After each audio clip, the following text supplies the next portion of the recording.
మీకు రామాయణం ఇష్టం. మీ దగ్గరికి వచ్చి రామాయణం మాట్లాడుతుంటే ఆఫీసుకు ఫోన్ చేసి 1 గంట ఆలస్యంగా వస్తానండి అని వింటారు. మీ దగ్గరికి వచ్చి సినిమా గురించి మాట్లాడుతున్నారు అనుకోండి, అయ్యా ఏమనుకోకండి కొద్దిగా కార్యం ఉంది బయలుదేరాలంటారు. 2 మాటలు మాట్లాడతాడు, 3 మాటలు మాట్లాడతాడు, 4వ మాట ఏమంటాడు?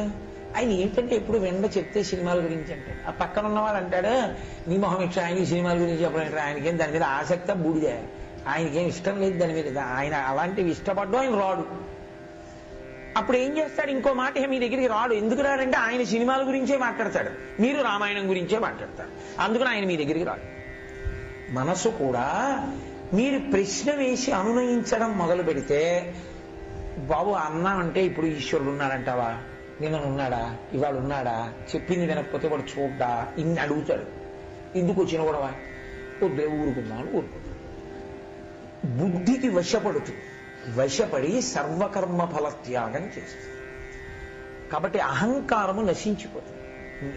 నేను చేయడం ఏంటండి, నేనే చేసేవాడిని, వెనక నుండి ఈశ్వరుడు చేయించాడు మహానుభావుడు, ఆయన ఆ రూపంలో వచ్చి ఆయన చేయించాడు, నాది ఏముందండి చేయడానికి, నేను ఎవరినండి అంటాడు. అలా అనడం నోటితో అనడం కాదు, లోపలి అభ్యాసంగా మారిపోయింది అనుకోండి. ఇప్పుడు తాను అహంకరించడానికి ఎప్పుడూ ఏమీ లేదు, అన్నీ వింటాడు, వినకపోవడం ఏముండదు. మీరు ఇంద్రుడు, మీరు చంద్రుడు, మీరు ఉపేంద్రుడు అన్నారు అనుకోండి, నవ్వుతూ వింటాడు. ఆ ఇంద్రుడు చంద్రుడు ఉపేంద్రుడు ఎవరో తెలుసా? ఈశ్వర నువ్వే.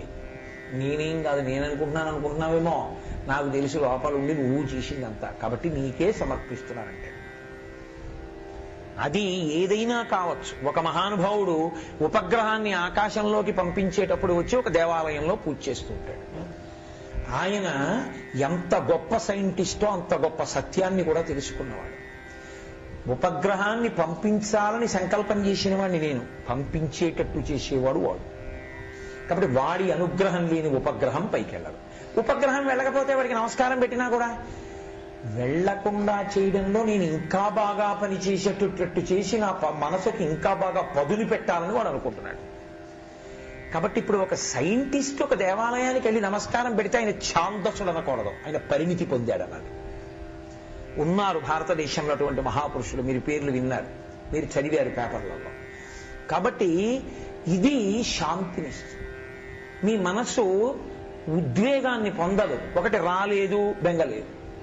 ఈశ్వరుడు ఇవ్వలేదు, ఎందుకు ఇవ్వలేదో, ఇస్తే పాడవుతానని ఇవ్వలేదు. మన నేను కుచేలోపాఖ్యానంలో చెప్పిన కదా, శ్రీనిధి ఇట్లు పచరించి ఘనంబుగ విత్తమేమియున్ ఈయని తెరంగు తోచుచున్నది ఆనక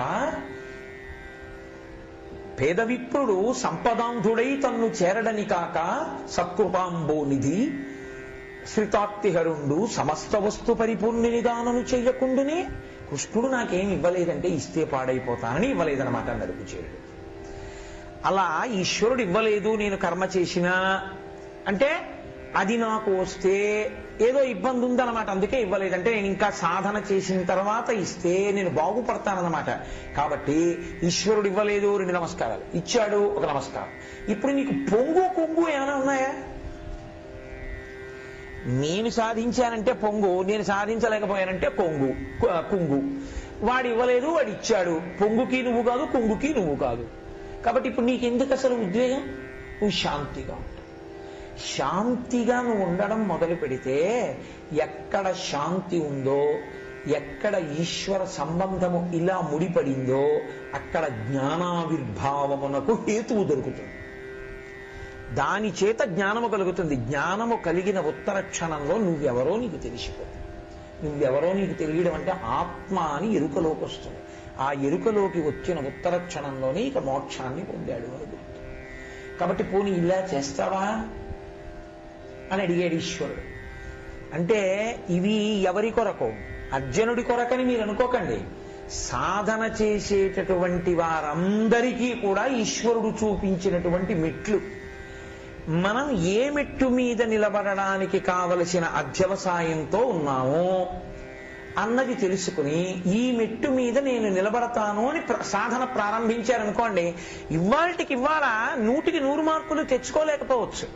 ఫస్ట్ యూనిట్ టెస్ట్ లో 30 రావచ్చు, సాధన చేస్తే సెకండ్ యూనిట్ టెస్ట్ లో 40 వస్తాయి. ఇంకా సాధన చేస్తే క్వార్టర్లీకి 50 వచ్చాయి, యాన్యువల్ ఎగ్జామినేషన్కి 99 వచ్చాయి. వచ్చే క్లాసులో 100కి 100 వస్తాయి. అసలు సాధనమున పనులు సమకూరు ధరలోన. ఈ జన్మలో నువ్వు సాధన మొదలు పెడితే, ఒకవేళ ఈ జన్మలో సాధన పూర్తి కాక నువ్వు శరీరాన్ని వదిలిపెట్టేయవలసి వస్తే, అరే నేను పూర్తిగా చెయ్యలేకపోయానని వెంపర్లాడుతూ వదిలేస్తే, వచ్చే జన్మలో నిన్ను మహాపండితుడు గడపన పుట్టిస్తానని ప్రమాణం చేశాడు గీతాచార్యులు. పుట్టించి నిన్ను మిగిలిన మెట్టి ఎక్కిస్తాను. చాలా నువ్వు కుక్కవి పందివి గేరివి అక్కర్లేదు.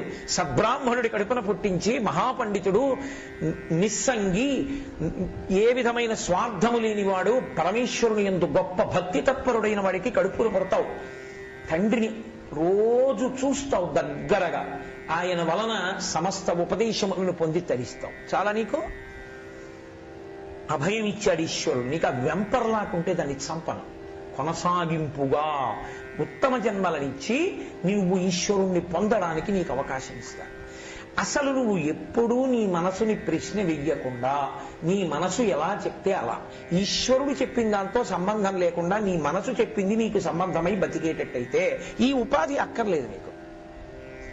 దానికి ఈ ఉపాధి అక్కర్లేదు. దానికి ఏదైనా ఇంకొక ఉపాధులు ఉన్నాయి, అవి దానికి సరిపోయేవి. కాబట్టి అది నీకు ఇచ్చేస్తానంటాడు ఈశ్వరుడు. కారణం ఏంటో తెలుసా అండి? పునర్జన్మయందు ఈశ్వరునకు ప్రమేయము లేదు.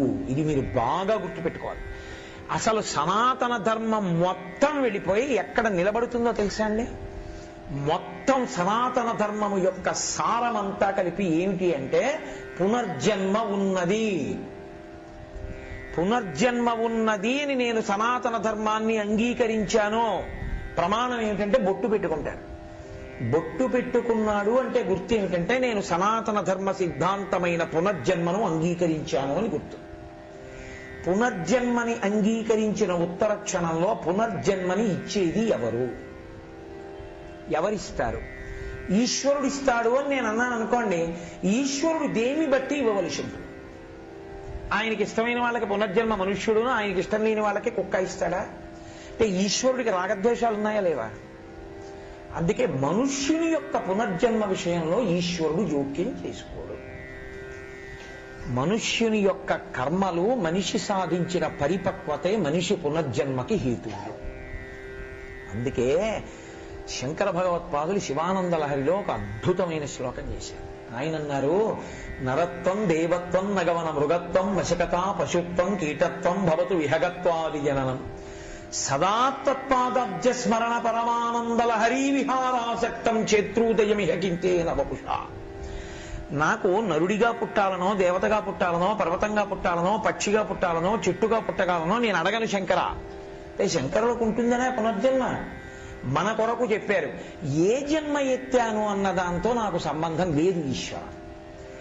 ఏ జన్మలోనైనా ఉండని, ఏ ఉపాధిలోనైనా ఉండని, ఆ ఉపాధికి ఉపాధిలో ఉన్నటువంటి అంతఃకరణ చతుష్టయానికి మాత్రం నీ పాదముల యందు నిరతిశయ భక్తి ఉంటే చాలు.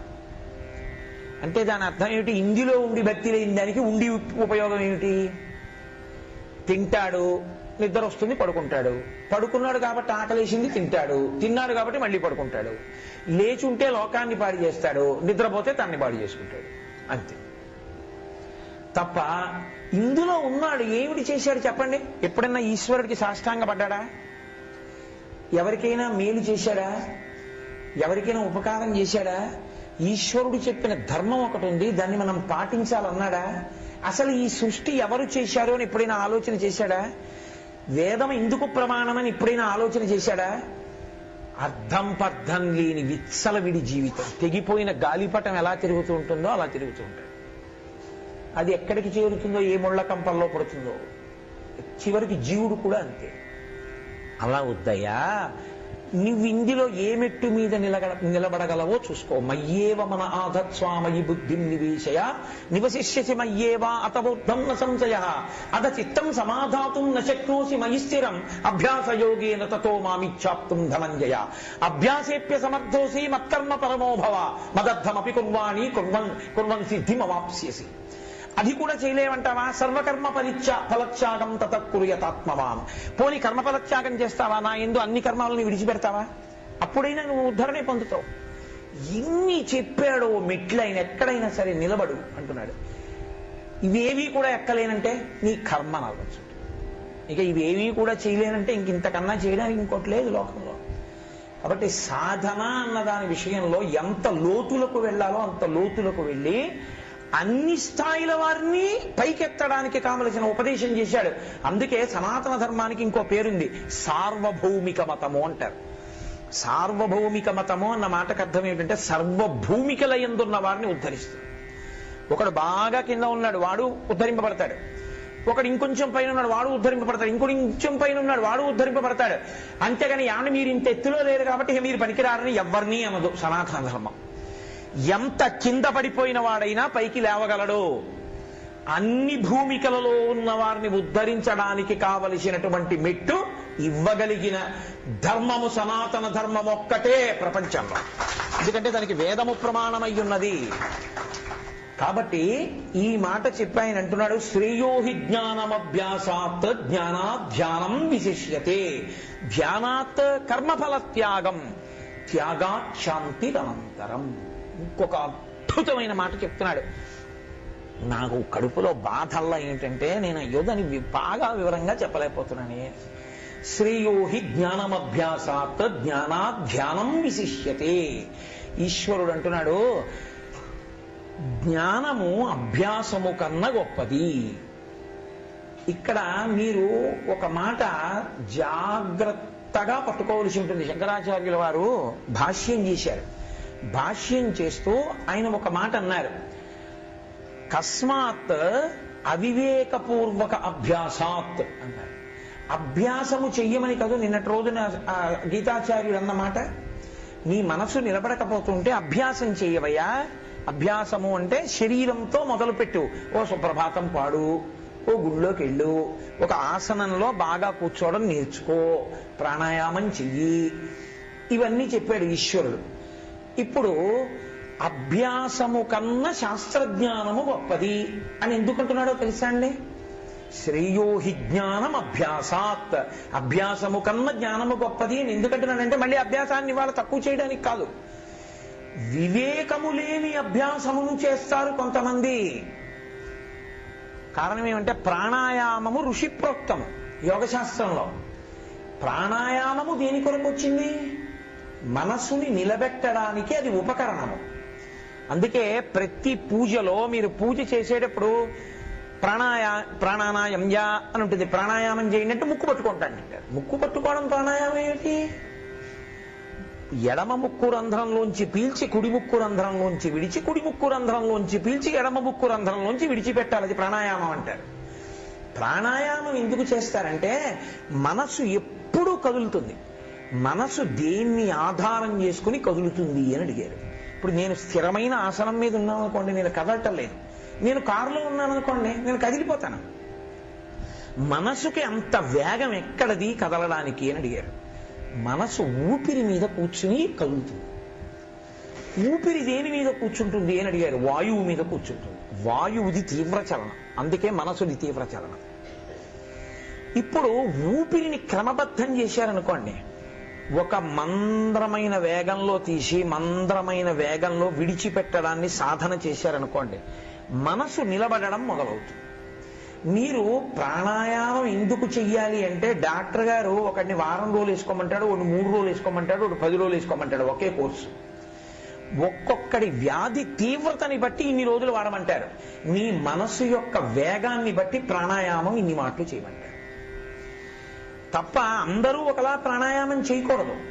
ఇప్పుడు ప్రాణాయామం చేస్తే ముందు ఊపిరి నువ్వు క్రమబద్ధీకరిస్తే, ఊపిరి క్రమబద్ధీకరింపబడింది కాబట్టి మనసు యొక్క తీవ్రమైన వేగం తగ్గిపోయి మెల్లగా ఇలా ఊగుతున్నది ఇలా నిలబడుతుంది. అది అలా నిలబడితే కదా నువ్వు దక్షిణామూర్తి దగ్గరికి వెళ్ళడం, నువ్వు ఉపచారం చేయడం. అది నిలబడిందో జీవితంలో ఇంకా నువ్వు ఏది పట్టుకున్నావో అది నువ్వు అవుతావు. పుస్తకం పట్టుకున్నప్పుడు నిలబడింది అనుకోండి, పుస్తకం నువ్వు అయిపోతావు. ఒక గురువు గారి సంగీతం నేర్పుతున్నప్పుడు నిలబడింది అనుకోండి, నువ్వు గురువు గారి అవుతావు. అంటే ఆ సంగీతం నీకు వచ్చేస్తుంది. అది నిలబడలేదనుకోండి, మీరు గురువు గారి ముందు కూర్చున్నా మీకు అది రాదు. కాబట్టి అది నిలబడాలంటే ప్రాణాయామం చేస్తారు. ఇప్పుడు ప్రాణాయామం మనస్సుని నిలబెట్టడానికి ఋషి నేర్పాడు. ప్రాణాయామం ఆరోగ్యంగా ఉండడానికి చేస్తానన్నారు. నేను కాదు అని అంటలేదు, కానీ అది ఈశ్వరుడు చెప్పిన అభ్యాసమా? ఈశ్వరుడు ప్రాణాయామాన్ని దేని కొరకు చెప్పాడు? మనసుని నిలబెట్టడానికి చెప్పాడు. నువ్వు ప్రాణాయామం ఎందుకు చేస్తున్నావు? ఆరోగ్యం కోసం చేస్తున్నావు. అంటే ఊర్ధ్వముఖ చలనం చేసి ఈశ్వరుణ్ణి చేరుకోవడానికి చెప్పబడిన విషయం నీకు ఈ శరీరం ఆరోగ్యంగా ఉంచుకోవడానికి పనికొచ్చింది. చేశావా లేదా ప్రాణాయామం? చేశావు. దేనికి? ఆరోగ్యానికి. వేరొకడు కూడా ప్రాణాయామం చేశాడు. వాడు దేనికి చేశాడు? మనస్సుని స్థిరంగా నిలబెట్టి ఈశ్వరుణ్ణి పట్టుకోవడానికి చేశాడు. వాడి శరీరంలోకి రాడు. నువ్వు ఎంత ప్రాణాయామం చేసినా ఉన్నన్నాళ్ళు ఆరోగ్యంగా ఉంటావేమో కానీ వెళ్ళిపోవడం అన్నది తథ్యమేగా. వెళ్ళిపోవడాన్ని ప్రాణాయామం ఆపదు. ప్రాణాయామాన్ని యోగానికి సాధనగా వాడుకున్న వాడికి మళ్ళీ రావలసిన అవసరం లేకుండా ప్రాణాయామం ఆపుతాం. వివేకము లేని అభ్యాసము అన్న మాట శంకరాచార్యులు వారు అనడానికి కారణం అది. తోటకాష్టకం చదివి నమస్కారం చేయండి అని నేను అన్నాను అనుకోండి శంకరాచార్యుల వారికి. తోటకాష్టకాన్ని మీరు చక్కగా చదివి నమస్కారం చేస్తే చాలు. తోటకాష్టకాన్ని ఏ బీట్లో పాడనన్నారు అనుకోండి, అప్పుడు తోటకాష్టకం మీకు ఏ అభ్యాసానికి పనికొచ్చినట్టు? శంకరాచార్యుల వారికి నమస్కారం చేయడానికి పనికొచ్చినట్ట? తోటకాష్టకాన్ని ఎంత అందమైన బీట్లో పాడొచ్చో నేర్చుకోవడానికి పనికొచ్చిందా? అభ్యాసము వివేకము లేనిది అవడం అంటే అది. సుప్రభాతానికి ఎందుకు ఎడుతున్నావో నీకు అర్థమైతే సుప్రభాతమనందు నిద్రపోని ఈశ్వరుడు నిద్రపోతున్నట్లు భావన చేస్తున్నానని ఆనందం అనుభవించడానికి వెళ్ళాలి. తెల్లవారుజామున 3 గంటల సుప్రభాతానికి అతి కష్టం మీద 1 గంటన్నరకు అలారం పెట్టుకుని లేవలేక 2:15కి లేచి మొహం గడుక్కుని చెంబు నీళ్లు కూడా పోసుకోకుండా దొంగ విభూతి ఎట్టుకుని బొట్టెట్టేసుకుని అక్కడి నుంచి వెంకటాచలం ఆనందనలోకి చొరబడిపోయి వాళ్ళు సుప్రభాతం జరుగుతుంటే నువ్వు నిలబడి కూలిపోతూ నిద్రపోవడానికి సుప్రభాతానికి వెళ్ళి ఏమిటి నీకు ప్రయోజనం? నువ్వు ఆనంద నిలయంలో నిలబడకపోవచ్చు. నువ్వున్న కాటేజీలో నువ్వు ఉండి స్నానం చేసి బయటికి వచ్చి నిలబడి చదువుతున్న సుప్రభాతాన్ని సమన్వయం చేసుకుని ఈశ్వరుడు ఇలా లేస్తున్నాడు, ఇదిగో వాతావరణం ఇలా ఉందని నువ్వు పొంగిపోయిన వాడికి సుప్రభాతాన్ని ఈశ్వరుడు కాటేజీలో ఇచ్చాడు. సుప్రభాతం ఆనంద నిలయంలో నిలబడి నిద్రపోతున్న వాడికి సుప్రభాతం ఆనంద నిలయంలో నిలబడి విన్నా ఒకటే, ఇంకో చోట నిలబడి విన్నా ఒకటే. ప్రయోజనం ఎందుకు ఇచ్చింది? అభ్యాసం అనేది వివేకంతో కూడుకున్నదైతే నీకు పనికొస్తుంది. అభ్యాసము వివేకముతో కూడుకున్నది కానప్పుడు నీకు అది ఆ ఉపయోగాన్ని ఇవ్వదు. అభ్యాసము జరుగుతోంది కానీ ఉపయోగం లేదు. గుడికి రోజూ వెడతాడు. ఎందుకు ఎడతావు గుడికి అని అడిగారు అనుకోండి. ఉత్తినే వాకింగ్ చేయడం కన్నా 108 గుడి చుట్టూ తిరిగితే అది గుడి బాగా పెద్దదండి, బయట కుక్కలు తిరుగుతున్నాయి, గుళ్ళో తిరిగితే గొడవ ఉండదండి, అందులో గుడి చుట్టూ తిరుగుతూ ఉంటాను అన్నాడు అనుకోండి. గుడి చుట్టూ వాకింగ్ ట్రాక్లు ఉన్న గుళ్ళు నేను చూశాను. గుడి అంటే చెప్పులు వేసుకోకుండా పెడతారు. శ్రీరంగం దేవాలయం కట్టినప్పుడు బుద్ధిహీనులై వాకింగ్ ట్రాక్ వేయలేదా వాళ్ళు? గుడికి పెద్ద ప్రాంగణం ఉందని వాకింగ్ ట్రాక్ వేస్తావా? అప్పుడు బూట్లు వేసుకుని వాడు స్నానం చేయకుండా గుడి చుట్టూ తిరుగుతున్నాడు. నువ్వు ఈశ్వరుణ్ణి అవమానించడానికి ట్రాక్ వేసావు. ట్రాక్ వేరు, గుడి చుట్టూ ట్రాక్ వేరు. నువ్వు చేసే పని యుక్తాయుక్త విచక్షణతో కూడినదై ఉండాలి. అందుకన్నారు శంకరాచార్యుల వారు వివేకరహితమైన అభ్యాసము అన్నారు. ఓసారి అలా గుడిలోకి వెళ్ళినట్టు ఉంటుంది, గుడి చుట్టూ తిరిగినట్టు ఉంటుంది, అందులో వాకింగ్ అక్కడ చేస్తానంటే నువ్వు బూట్లు వేసుకుని స్నానం చేయకుండా గుడి చుట్టూ తిరిగితే అది అభ్యాసం అనాలా, అపచారం అనాలా? కాబట్టి శ్రేయోహి జ్ఞానం అభ్యాసాత్, ఇటువంటి అభ్యాసం చేయకుస్మా నేను అభ్యాసం అన్నానని, ఇటువంటి దిక్కుమాలిన అభ్యాసం కన్నా శ్రేయోహి జ్ఞానం, పుస్తకం చదువుకోవడం వల్ల వచ్చిన జ్ఞానం ఉందే అది మెరుగుకుంట. జ్ఞానం అంటే మోక్షమునకు కారకమైనటువంటి జ్ఞానము కాదు ఇక్కడ ప్రతిపాదింపబడింది. పుస్తకమును చదువుకోవడం వల్ల తెలుసుకున్నటువంటి విషయం. ఈశ్వరుడు ఇంత గొప్పవాడు, పోతన గారు ఇలా చెప్పారు, మహానుభావుడైన, అలా మనం తిరగకూడదు, కనీసం అది తెలుసుకున్నావు, అది నయం. మార్నింగ్ వాక్కి వెడుతూ సూర్యోదయాన్ని చూడు, లేకపోతే ఇంకా చీకటిగా ఉన్నటువంటి ఆకాశాన్ని చూడు, అంత దుమ్ము కొట్టుకుపోయినటువంటి రోడ్డు పక్కన పెరిగినటువంటి ఉమ్మెత్త చెట్టుకు పూసినటువంటి గ్లాస్ కోపంచ లాంటి తెల్లటి పువ్వులో తెల్లటి రంగు చొప్పించిన ఈశ్వరుణ్ణి చూసి నమస్కరించు, మంచిదే, బాగుంది. మార్నింగ్ వాక్కి బయలుదేరి ఓ కర్ర, ఓ ప్లాస్టిక్ కవరు జేబులో పెట్టుకుని పూల మొక్కలు వేసుకున్న వాళ్ళ ఇళ్లలో పువ్వులన్నీ నువ్వు ఎత్తుకెడితే ఎందుకని? నువ్వు వాకింగ్ చేసి శరీరానికి బలం చేస్తున్నావా? పువ్వులు ఎత్తుకెళ్లి మహాభయంకరమైన పాపం మూట కట్టుకుంటున్నావా? అభ్యాసము వివేకం లేకుండా చేసే కన్నా ఓ పుస్తకం చదువుకోవడం వల్ల కొంత జ్ఞానాన్ని పొందడం మంచిది. ఈశ్వరుడు నిరుత్సాహపరచలేదు. వివేకము లేని అభ్యాసం చేస్తుంటారు లోకంలో. ఒక ఉత్తమ ప్రయోజనము కొరకు నిర్దేశింపబడిన విషయాన్ని అత్యంత హీన ప్రయోజనము కొరకు వాడతారు. దానిని అభ్యాసమని నేను అంటలేదు, అది ప్రయోజనములకు వ్యతిరేకమైంది కనుక. కాబట్టి అటువంటి అభ్యాసం కన్నా ఒక మంచి పుస్తకం చదువుకుని నువ్వు కొంత తెలుసుకుంటే, ఆచమన పాత్ర ఎందుకు ఉండాలో, అర్ఘ్య పాత్ర వేరుగా ఎందుకు ఉండాలో, రెండు పాత్రలు వేరుగా ఎందుకు పెట్టుకోవాలో, ఆచమన పాత్రతోనే అర్ఘ్య పాత్రగా ఎందుకు వాడకూడదు, ఆచమనం 3 మాటలు చేసేసి దానికే గంధం బొట్టు పెట్టేసి దాంట్లోనే పువ్వు వేసి దాంట్లోనే గంగే యమునే గోదావరి సరస్వతి నర్మదే సింధు కావేరి జలేస్మిన్ సన్నిధింకురు అని ఆ నీళ్లే తీసేసి పూజార్థం నృతచ్చయకారకా కలశోదకేనా దేవం ఆత్మానం పూజా ద్రవ్యానికి సంప్రోక్ష అని నువ్వు 3 మాటలు ఆచమనం చేసేస్తే మిగిలిపోయిన ఎంగిలి నీళ్లు ఈశ్వరుడు మీరు తల్లేసే కన్నా పుస్తకం చదువుకుని ఓహో అవి ఎంగిలి నీళ్లు కదరా, అందుకని ఆచమన పాత్ర అర్ఘ్యపాత్రగా ఉండకూడదు, ఆచమన పాత్ర అర్ఘ్యపాత్ర 2 వేరుగా ఉండాలని నువ్వు తెలుసుకుంటే, దాని వలన ఓహో మనం ఇది గౌరవం అన్నమాట 2 పాత్రలు అని నువ్వు తెలుసుకుంటే ఆ జ్ఞానము ఇటువంటి పనికి మాలిన అభ్యాసం కన్నా చాలా గొప్పదే.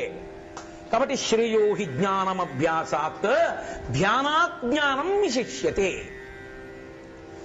ఈ పుస్తక జనితమైన జ్ఞానము కన్నా నువ్వు కష్టపడి పుస్తకాలు ఏవి చదవకపోయినా పెద్దల దగ్గర అభ్యాసం చేసి ప్రతిరోజు నీ మనసు నీ మాట విని కాసేపు దక్షిణామూర్తి దగ్గరికి వెళ్ళి కూర్చోగలిగితే ఆ ధ్యానము గొప్పది.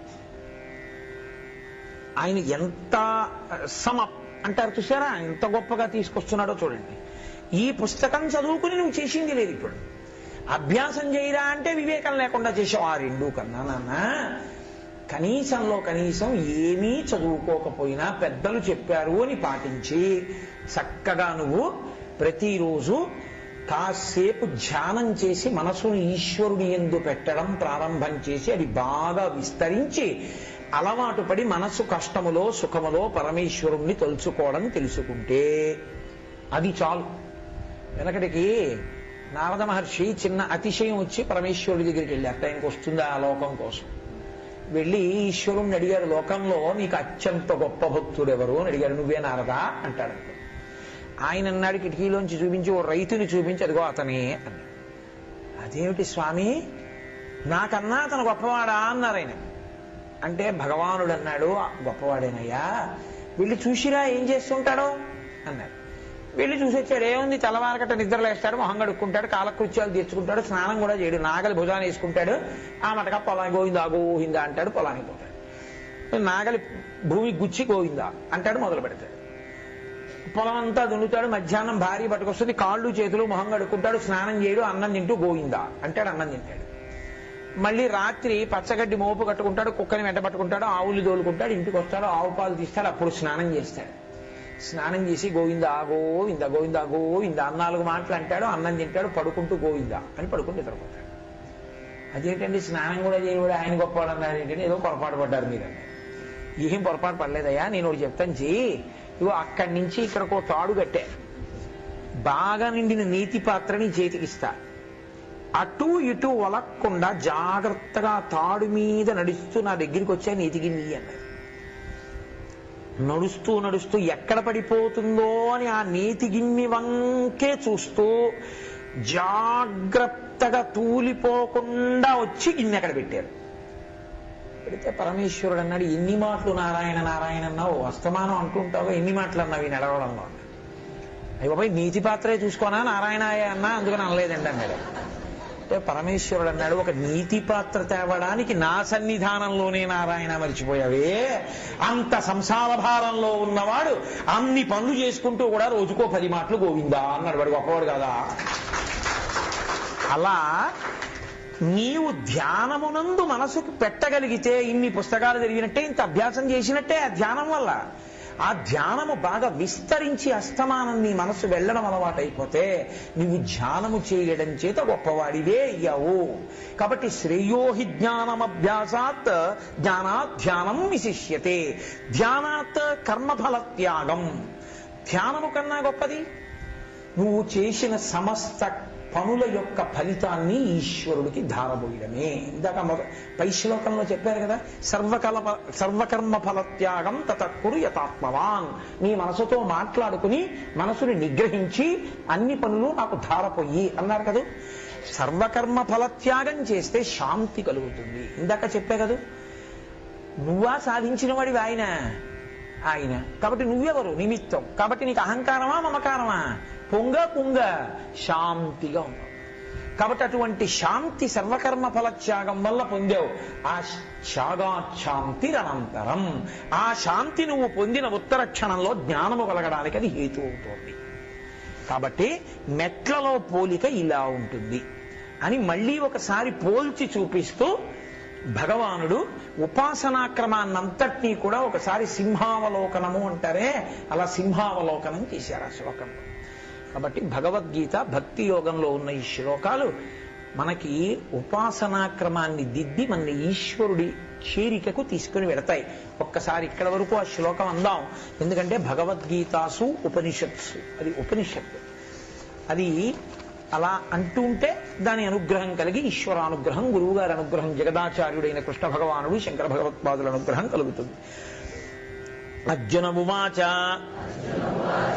ఏవం సతతయుక్తా ఏ భక్తాస్త్వాం పర్యుపాసతే ఏ చాప్యక్షరమవ్యక్తం తేషాం కే యోగవిత్తమాః. శ్రీభగవానువాచ మయ్యావేశ్య మనో ఏ మాం నిత్యయుక్తా ఉపాసతే శ్రద్ధయా పరయోపేతాః తే మే యుక్తతమా మతాః. ఏ త్వక్షరమనిర్దేశ్యం అవ్యక్తం పర్యుపాసతే సర్వత్ర గమచింత్యం చ కూటస్థమచలం ధ్రువం సంనియమ్యేంద్రియగ్రామం సర్వత్ర సమబుద్ధయః తే ప్రాప్నువంతి మామేవ సర్వభూతహితే రతాః. క్లేశోధికతరస్తేషాం అవ్యక్తాసక్తచేతసాం అవ్యక్తా హి గతిర్దుఃఖం దేహవద్భిరవాప్యతే. ఏతు సర్వాణి కర్మాణి మయి సన్యస్య మత్పరః అనన్యేనైవ యోగేన మాం ధ్యాయంత ఉపాసతే తేషామహం సముద్ధర్తా మృత్యు సంసారసాగరాత్ భవామి న చిరాత్ పార్థ మయ్యావేశితచేతసాం.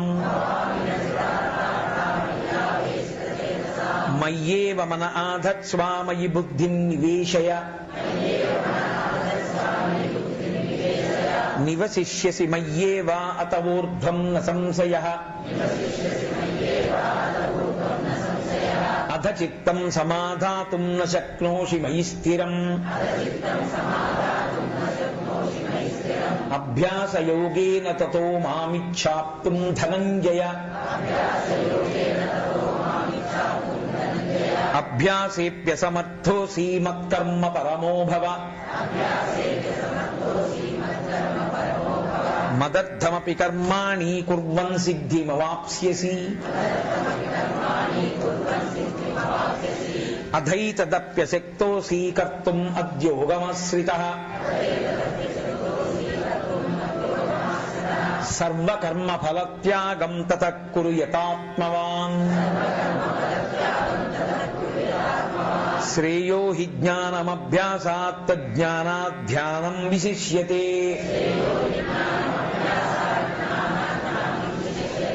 ధ్యానాత్ కర్మ ఫలత్యాగం త్యాగాత్ శాంతిరనంతరం. ఇక్కడ వరకు ఇవాళ చెప్పుకున్నాం. అధ్యేష్ట సర్వభూతానాం మైత్రకరుణయేవచ నిర్మమో నిరహంకార సమదుఃఖ సుఖక్షమీ అంటారు మహర్షి భగవానుడు. రేపు ఆ విషయాన్ని ఉదయం పరిశీలన చేద్దాం. సాయంకాలం 6:30 మళ్ళీ శంకర భగవత్పాదాచార్య కృతమైనటువంటి భజగోవింద శ్లోకాల యొక్క విచారణ చేద్దాం. దయచేసి ఇవాళ నేను మళ్ళీ కొద్దిసేపట్లో ఇక్కడికి రావలసి ఉంది. అందుకని మీరు దయచేసి ఏమనుకోకుండా ఇవాళ నన్ను కలిసేందుకు ఎవరు రావద్దు అని ప్రార్థన. ఎందుకంటే మీరు ఒకసారి వచ్చిన తర్వాత డిస్కర్టియస్ అంటారే, అలా నేను కలవను అని వెళ్ళిపోవడానికి నా మనసు చాలా చిన్నబుచ్చుకుంటుంది. అందుకని అలా చిన్నబుచ్చుకునే అవకాశం దయచేసి నాకు కల్పించద్దు. నేను మళ్ళీ కొద్దిసేపట్లోనే ఇక్కడికి రావలసి ఉంది కాబట్టి దయచేసి ఇవాళ కాసేపటి వ్యవధిలో నన్ను కలుసుకునే ప్రయత్నం చెయ్యకండి. కుదరదు కాబట్టి మాట్లాడడం. స్వస్తి.